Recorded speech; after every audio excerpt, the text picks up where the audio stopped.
And it is that time for another Mavic Mini review.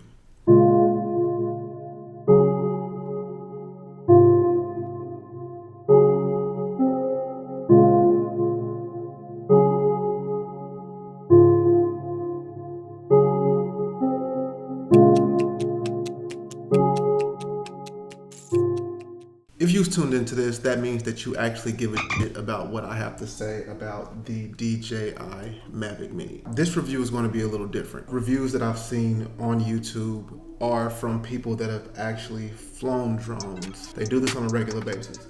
But the difference about those reviews and this review is I've never flown a drone.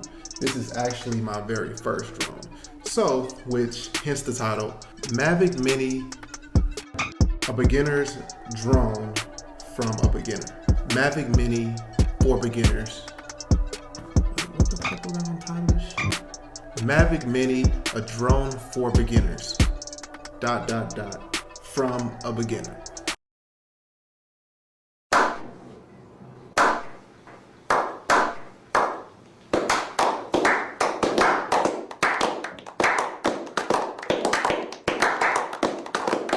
So that first shot that you just seen was actually from the DJI Mavic Mini. I did do some color correcting to it, but every video following this will be straight from the camera. It will be shot at 2.7K at 30 frames per second. Now, there's a few things that I want to touch up on about this drone.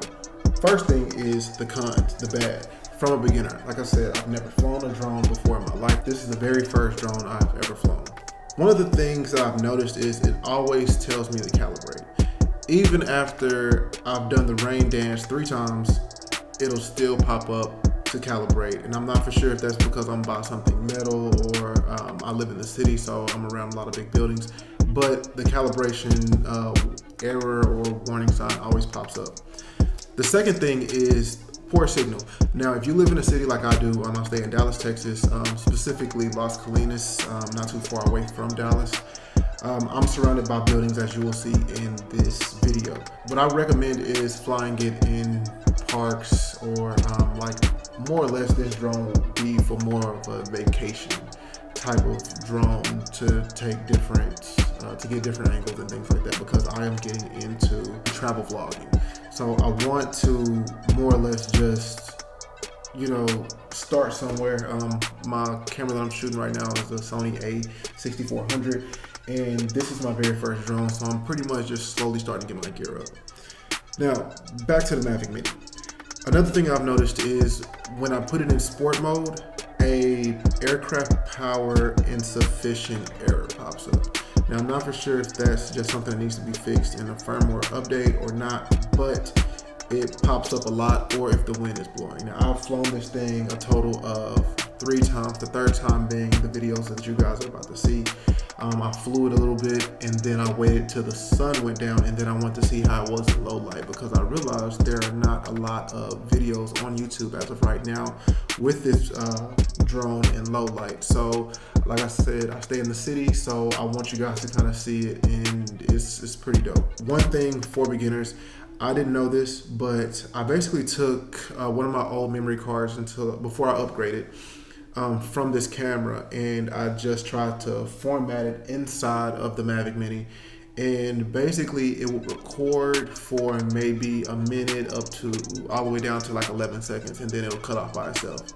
But that is a formatting issue. I currently have a Mac, and so what I did was I formatted the memory card on my Mac, and then I reformatted it again in my Mavic Mini, and that fixed the problem. So if anybody's having that problem, that's how you fix it. All right, if you're using a memory card that you've already used before. The last thing is, I noticed when I was setting this thing up, I got another error saying processing chip overheating, because I was messing with the camera and just trying to look over all the settings when I was initially setting up for my first fly, and it gave me that error because I had it just on. So be careful of that if you are considering getting this. Now, this Mavic Mini is sold out in pretty much all Best Buys right now, and it's actually on back order. So I went to a electronics store in Dallas, and coincidentally they had them.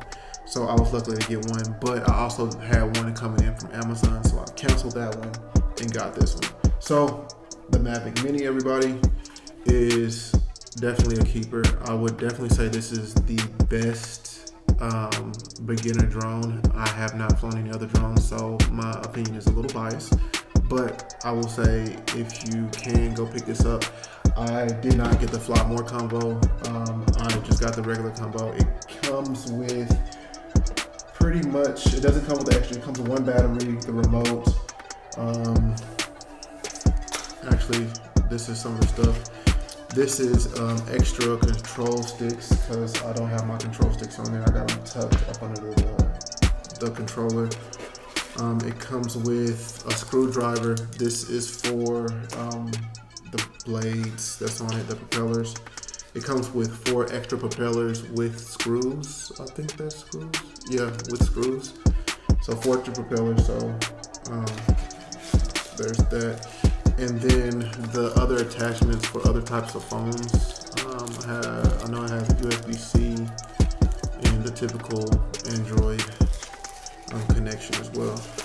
So without further ado, I want to go ahead and just hop into this video. I'll be showing you guys just a few clips of the low light capabilities of this, as well as my video settings. My video settings, I had them at 2.7K at 30 frames per second, and then I had the EA or AE unlocked. So basically it can just do its own thing as far as the exposure. I want to say that's auto exposure. So I had that just unlocked and I let it do its own thing. But I'm definitely going to recommend that you upscale this to 4K in post, and of course downgrade the 30 frames per second to 24 frames per second so it looks nice and crispy. But let's get into this video.